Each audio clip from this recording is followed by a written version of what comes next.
పదాదితి, దాని సంగతి చెప్తాను.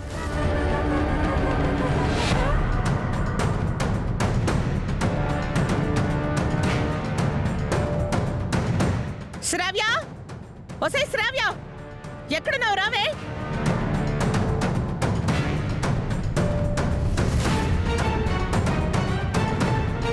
అహల్య ఇంటికొచ్చినా రాలేదని అబద్ధం చెప్పావు.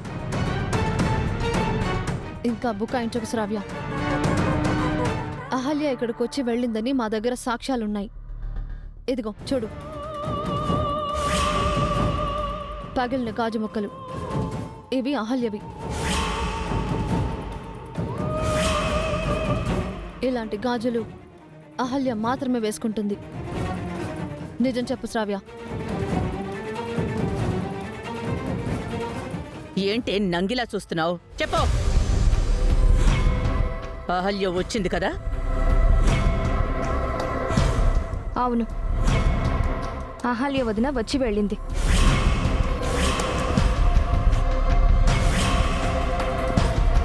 మరి ఎందుకే రాలేదని అబద్ధం చెప్పావు? కొన్ని పరిస్థితుల కారణంగా అహల్య వదిన ఆ ఇంటికి అందరికీ దూరంగా ఉంటున్నాను, ఇప్పుడప్పుడే తన గురించి ఎవ్వరికీ చెప్పొద్దు అని చెప్పింది.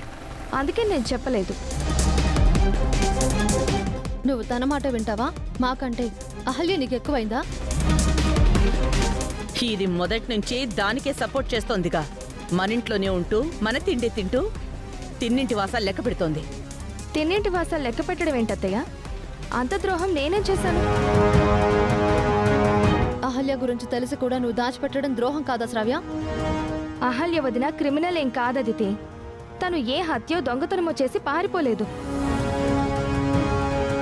కొన్ని పరిస్థితుల కారణంగా తను ఇంటికి దూరం అయ్యింది. అయినా తను నా వదిన. తన రహస్యాన్ని కాపాడడం నా బాధ్యత. ఏంటి నీ బాధ్యత? అది నీ వదిన కాదు, ఎప్పటికైనా అదితినే నీ వదిన. అది జరగదత్తయ్య. విడిపోయిన మా అన్నయ్య వదిన ఎప్పటికైనా కలుస్తారు. అదితి ఎప్పటికీ మా అన్నయ్యని పెళ్లి చేసుకోలేదు. ఏంటి ఏంటి బాగుతున్నావు? ఇది నేను చెప్తున్న మాట కాదు, మా అన్నయ్య చెప్తున్న మాట అత్తయ్య.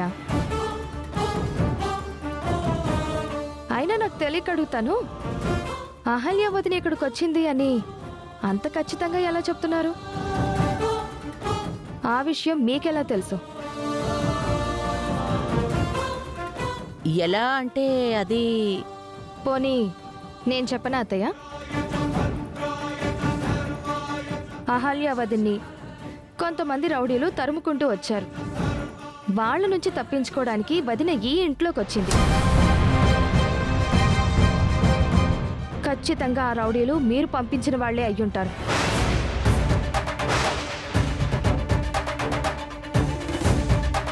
ఆ రౌడీలే అహల్య వదిన ఈ ఇంటికి వచ్చింది అని మీకు చెప్పుంటారు.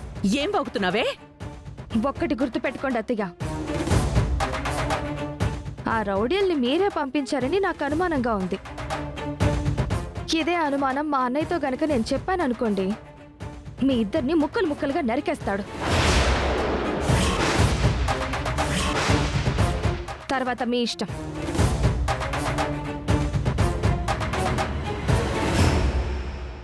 ఏంటే ఇదిలా వాగుతోంది? ఇంత ధైర్యం ఎక్కడి నుంచి వచ్చింది? దాని ధైర్యమే అహల్య మామ్. ముందు ఆ రౌడీలతో చెప్పి దాన్ని చంపించి, అప్పుడు అహల్యతో పాటు అందరి ధైర్యం కూడా చచ్చిపోతుంది.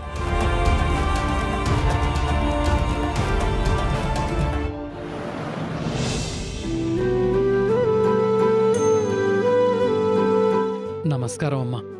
నమస్తే అండి. నా పేరు బంగారాజు. నేను ఈ ఇంట్లో పనివాణ్ణి.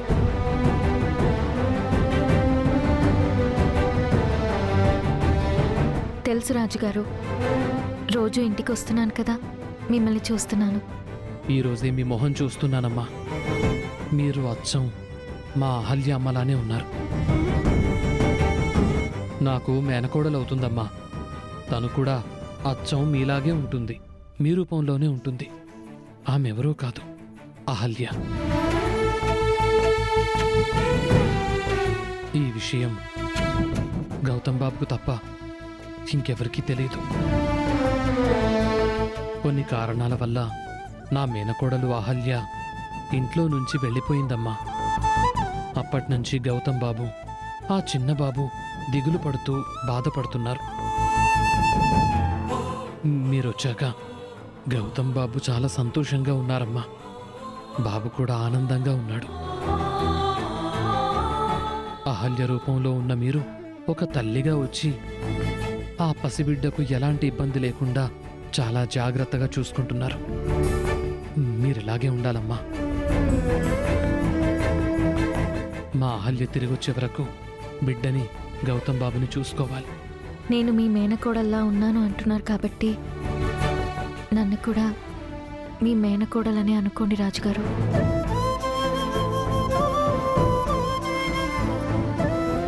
నాలో మీ మేనకోడల్ని చూసుకోండి. ఈ మాట అన్నావు, చాలా థ్యాంక్స్. ఎంతో సంతోషంగా ఉంది. మిమ్మల్ని నా మేనకోడలు అనుకోమంటున్నావు కాబట్టి ఆ చనువుతో ఒక మాట చెప్తాను. ఏమనుకోవు కదమ్మా? చెప్పండి రాజుగారు. ఆ మధ్య మా అహల్యమ్మని ఎక్కడో గుడి దగ్గర చూశానని చెప్పారు కదా.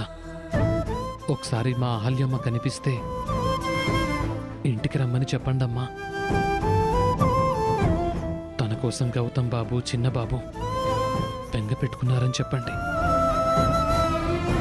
ఈ ఇంటి పరిస్థితులన్నీ తనకు చెప్పి త్వరగా వచ్చేయమని చెప్పండమ్మా. రే బంగారాజు,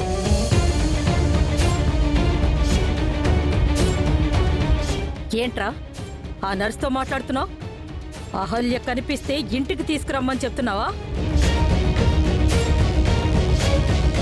ఇంట్లోంచి వెళ్ళిపోతానని నాకు మాటిచ్చి అది ఈ సిటీలోనే తిరుగుతుంది. ఏ మొహం పెట్టుకుని ఇంట్లోకి వస్తుంది? అది ఇంటికొస్తే దాన్ని 2 కాళ్ళు విరగొడతాను. అది మనసు మార్చుకుని మళ్ళీ ఈ ఇంటికొస్తే పరిస్థితి వేరుగా ఉంటుంది. ఇంకెప్పుడు ఇలాంటి పిచ్చి పిచ్చి సలహాలు ఎప్పుడు ఈ నర్సు మీరాకివ్వకు. ఓ లోపలికి.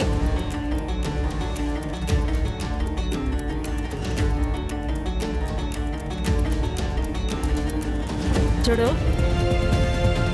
నువ్వు నర్సువి కాబట్టి, నా ముని మనవడి కోసం వస్తున్నావు కాబట్టి సహిస్తున్నాను. నీకు ఎప్పుడైనా ఎక్కడైనా ఆ అహల్య కనిపించిందంటే దానికి నా మాటగా చెప్పు. అది మళ్ళీ మా ఇంట్లోకొస్తే దాన్ని చంపేస్తానని చెప్పు. అది ఎప్పటికీ ఇంటికి తిరిగి రాకూడదు. అర్థమైందా?